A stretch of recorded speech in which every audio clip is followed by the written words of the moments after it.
মাবুদ শেষ দেখাটা মা বাবা সন্তানেও দেখে না, এমন মাওলা তুমি কাউকে ডাক্তার দিও নাই, না, ডাক্তারের যে রুম আছে, ডাক্তার রুমে তো এই কাগজ নিয়ে যাওয়া লাগবে যে আমরা এগুলো করছি, আপনারা দেখেন। এখন আপনার শরীরের সমস্যা কি হচ্ছে?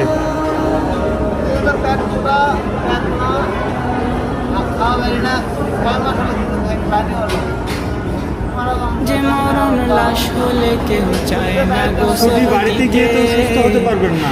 আসে না ছেলে এটি কি সমস্যা হচ্ছে বলেন? কাঁধে নিতে, এটি তো কোনো অসুবিধা হলে ডাক্তার দেখবে, বাড়িতে গেলে তো ডাক্তার দেখবে না।